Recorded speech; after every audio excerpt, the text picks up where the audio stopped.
All right, Nick, Matt McLain getting some reps, seeing him back in the middle of the infield. Exciting to see him and Ellie. Ellie talked about being excited to have Matt McLain next to him up the middle. It's official. Matt McLain is the Cincinnati Reds second baseman for 2025. Francona saying that McLain will basically only play second base this spring. I'm excited for this. Look, I said it on social media this week.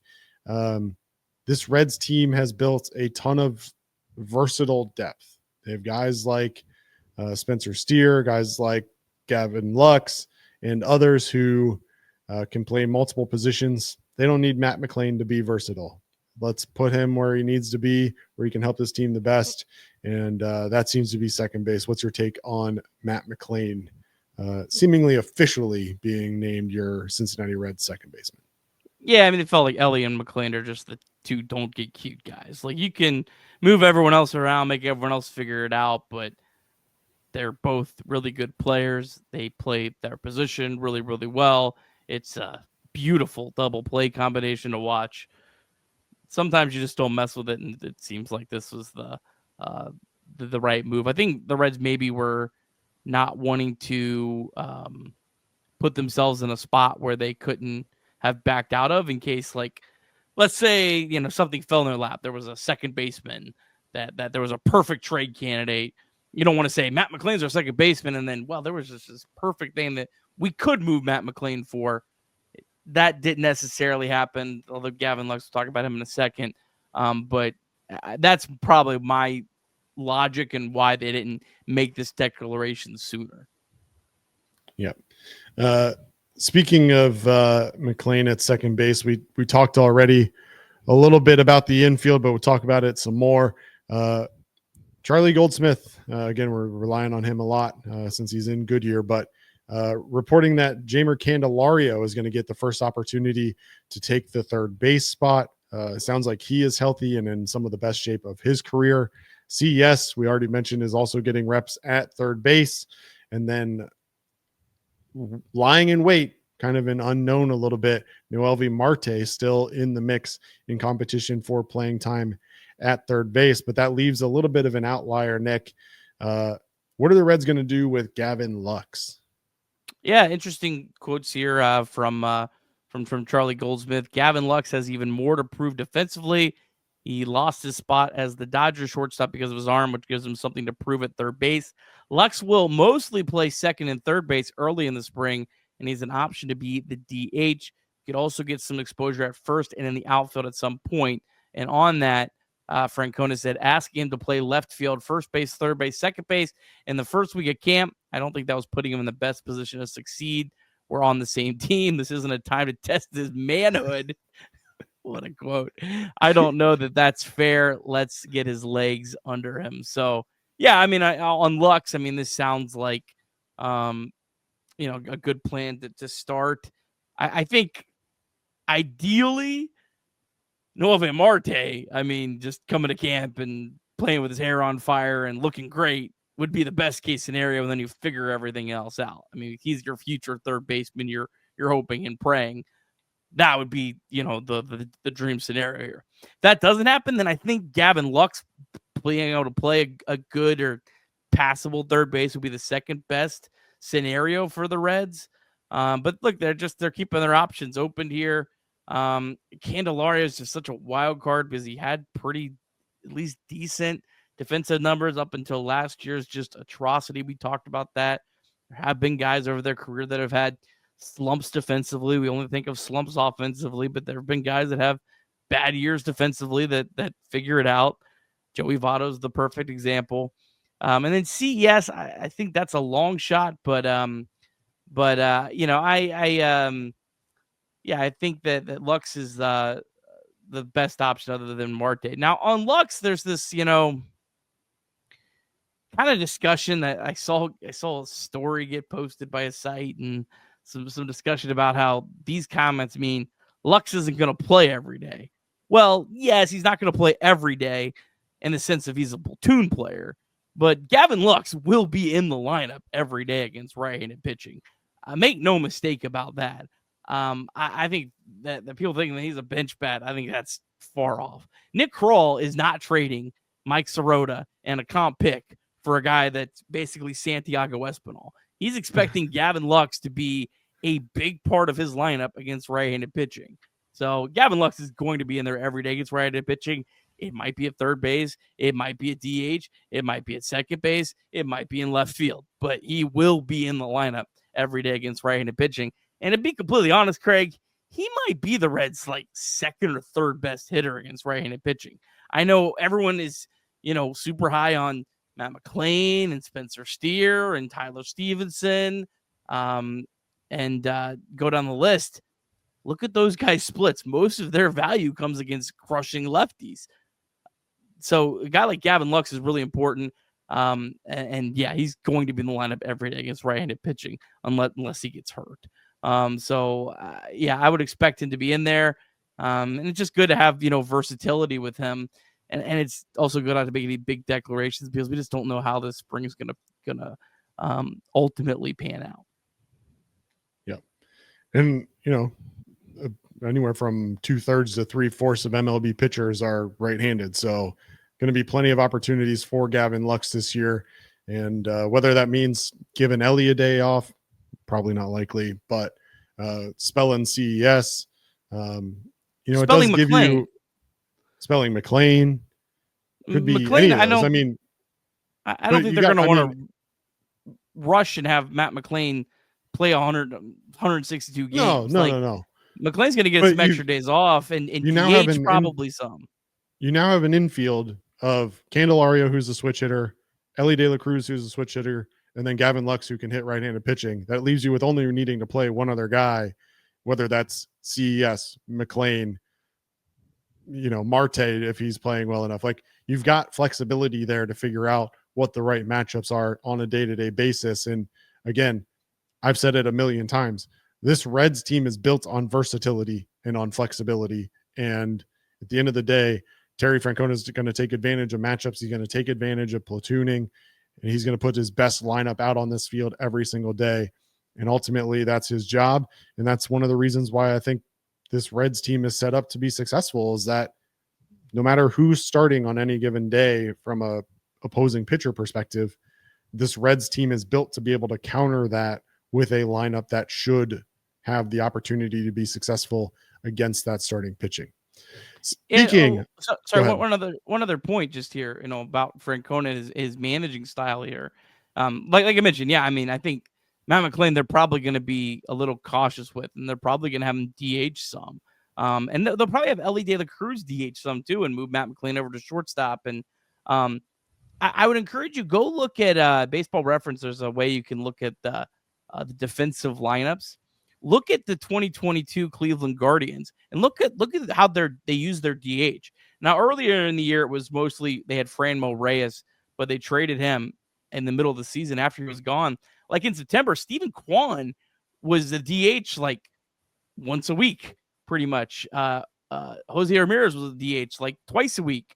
Josh Naylor would DH. He would kind of mix and match, and I think that's part of his philosophy is keeping guys fresh. So don't be surprised if you see players that you expect to be playing shortstop every day. Ellie De La Cruz DHing, I wouldn't say once a week, but maybe once every 2 weeks. And I think that the Tito will utilize that DH position probably a little bit more liberally than maybe we've seen it before. Yep. Be interesting to see how that plays out for sure. And I mentioned it, and I was going to segue into it, but Nick so rudely cut me off. Was talking about starting pitching and speaking of starting pitching, interesting. MLB put out a projected rotation for the Reds late last week on Valentine's Day, nonetheless. And this has been an ongoing conversation for us, for many in the media, for others, what this Reds rotation is going to look like on opening day. MLB had Rhett Lauder in the rotation and Andrew Abbott on the outside looking in. Again, from Fox 19, Joe Danneman had a chance to sit down and talk with Andrew Abbott about this starting pitching competition. What do you think the competition is going to be like for the starting rotation this spring? It's a lot of competition, but I also believe that kind of breeds the best of you. That internal competition, knowing that we have so many MLB capable arms, MLB ready arms. I know it makes the organization feel really good where they are, and being a part of it, like I said, it pushes you to okay, well, I got to be a little bit better. I got to be 1% better each day. I got to be 5% better today. And you really look at it as a whole instead of like start to start. You're like, okay, I just need to be consistent. I need to be ready every day. How big of a year is this for you personally?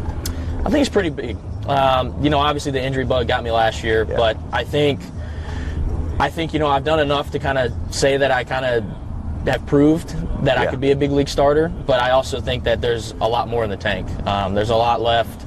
I've gotten better in how many innings I've thrown at the MLB level. I've gotten better on, how to handle the game, so to speak. But there's always ways to improve, and that's what the beauty of the game is. I'm not complacent at all. I know what I need to get better. The home run bug got me last year, so coming in this year is like, all right, how can I keep the ball in the ballpark, or how can I keep the ball on the ground? How can I throw more innings, throw more pitches more consistently? How can I recover? It's just little small nitpick things that if you really talk to a pitcher who really wants to get better, they can tell you a lot of things. So interesting stuff there from Andrew Abbott. Obviously starts with the conversation around the competition and then dives into more about the improvements he's looking to make. And one improvement that he spent this offseason is getting into better shape. He comes into camp 20 pounds lighter than he was last year. And not to say that Andrew Abbott was out of shape, but you could certainly see a little bit of I'm not one to talk here, Nick, so don't take this the wrong way, but a little bit of gut on him sometimes. And they released some media photos today over the last couple of days of Andrew Abbott. He looks good, looks like he's in good shape. It's funny, the guy that he's most likely competing with for that fifth spot in the rotation, Rhett Lauder, comes into camp 20 pounds heavier. He put on some muscle this offseason and gained some weight. So an interesting dichotomy there. Is that the right word? I don't know. I'm going to try and act like I'm smarter than I really am, but nonetheless, this Reds rotation and this competition here in spring training, probably the most intriguing battle of camp in my eyes. There's just so many potential outcomes. Obviously, injuries can play into it, and we always talk about that. But Rhett Lauder now starting his throwing on Monday. Andrew Abbott coming in better shape. Obviously, the flexibility of Nick Martinez and what he can do. This is going to be a fun battle throughout spring training, Nick. What do you think? I have a conspiracy theory here to throw out there. The Reds. Let me put my tinfoil cap on. Yeah, please put it on. The Reds are planning on Andrew Abbott being in the rotation to start the year, but they wanted to challenge him, and they floated out there to their friend Mark Sheldon. This is the most likely. I'm not going that far, but I think Andrew Abbott is in the opening day rotation unless he has a really miserable spring. I think they're either going to try to, get that extra year of service time with Rhett Lauder if they're able to. Or there'll just be an injury and that'll solve everything. But I think Andrew Abbott ends up in the rotation, but I would not be shocked if they kind of, put this competition out there and maybe sold it a little bit more to maybe be a challenge to Andrew Abbott. I'm not saying Andrew Abbott's job is safe, though. I think Andrew Abbott will start the year in the rotation, but I think it's more likely Andrew Abbott starts the year in the rotation and gets demoted than gets demoted to start the season, if that makes sense. Sure. We talked about this a little bit last week. MLB, Mark Sheldon, he had the rotation as Hunter Greene, Brady Singer, Nick Martinez, Nick Lodolo, and then Rhett Lauder. I know this was released on Friday, but I'm not sure when it was actually put together. If this was before or after we knew about the Rhett Lauder injury and how that potentially plays into this. Fangraphs, on the other hand, they have Greene, Singer, Abbott as the number 3, Martinez and Lodolo. They, of course, then have Rhett Lauder, Carson Spires, Connor Phillips, Chase Petty, all starting at AAA. And let me tell you, Nick, I realize we talk a lot about the major league rotation, but that's a pretty solid AAA rotation waiting in the wings as well. And that doesn't even mention the fact that you've got an injured Wade Miley waiting to come back in a couple months as well. Dominate some AAA lineups when Miley gets cooking there for a week. No, that's good to see because the AAA rotation was at times last year rough. It was there was some like 16 to 14 ball games out there because those guys could hit too. I mean, resigns when he was hot, he was hot. So yeah, no, that is really good to see, and that's just a great sign. And you want a good AAA rotation. If there's one part of your organization that you want to be good, it's probably a AAA rotation more than like any other minor league unit. Yeah, absolutely. Definitely a strength of this Reds team this year, seemingly starting pitching. And of course, we didn't even mention the first draft pick of the Cincinnati Reds in 2024, Chase Burns. Fangraphs has him projected to start at AA. And speaking of Fangraphs, Nick, released their top 100 prospects on Monday. They view the Reds prospects a little bit differently than some other publications have, don't they? It was a big league segue there, Craig. Not to butcher it, but fascinating ratings. They had Chase Burns at the top, number 28 overall, but then the next two names, no one would have had them in this order. Alfredo Duno coming in at number 29. I love that. Chase Petty coming in number 42, and then Rhett Lauder coming in at 51. Burns, I mean, yeah, is where you would expect, pretty close. Probably should be a little bit higher, but whatever. Not going to make a big deal out of a guy who hasn't thrown a professional pitch yet. Alfredo Duno at 29. I love that.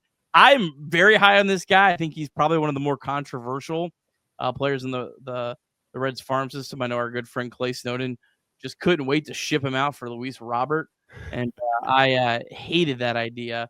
When you have that kind of upside as a catcher, I'm always going to probably be more hyped than I should. But it's just the Reds catching development outside of Tyler Stevenson has been rough for a long time. They have not developed catchers well, especially anyone that could hit.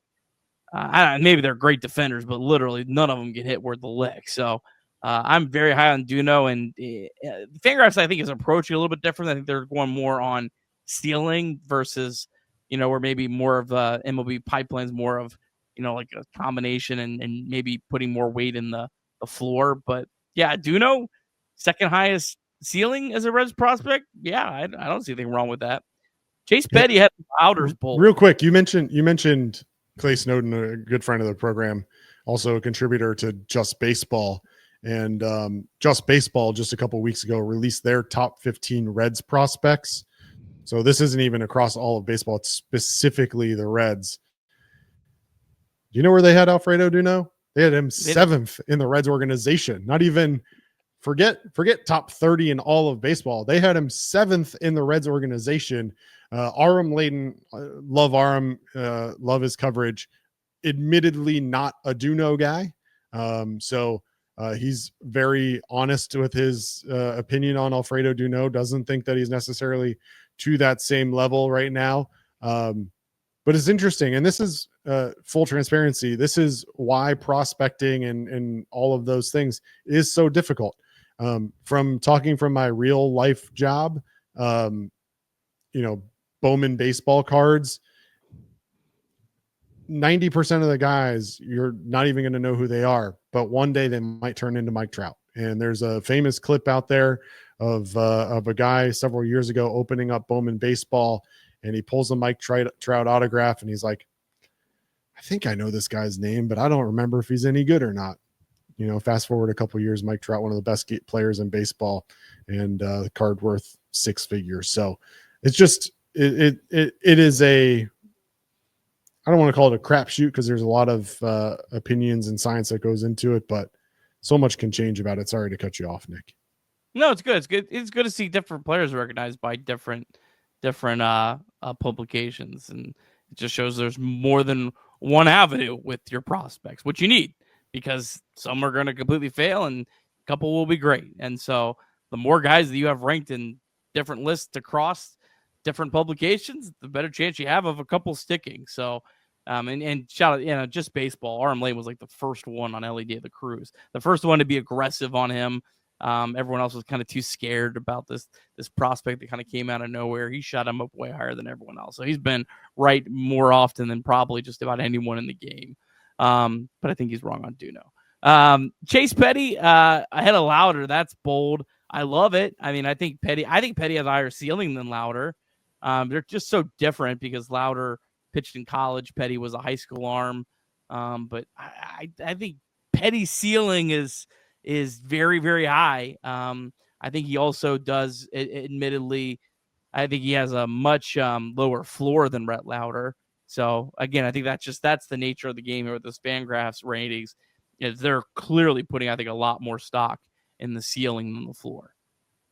Yeah, and one thing that, I don't want to get ahead of ourselves, but if this Reds season goes the way that many of us hope that it can go, having these guys recognized nationally as top prospects could certainly help you in conversations at the trade deadline, and certainly don't want to see any of them move to different teams. But when you've got the kind of depth, especially at starting pitching, and you've got 3 guys on that list that are all starting pitchers, starting pitching is always going to be something that is sought after for any potential trade. And when you've got guys, 3 of them in the top 100, certainly an attractive thing for potential suitors if you're looking for a trade at the deadline.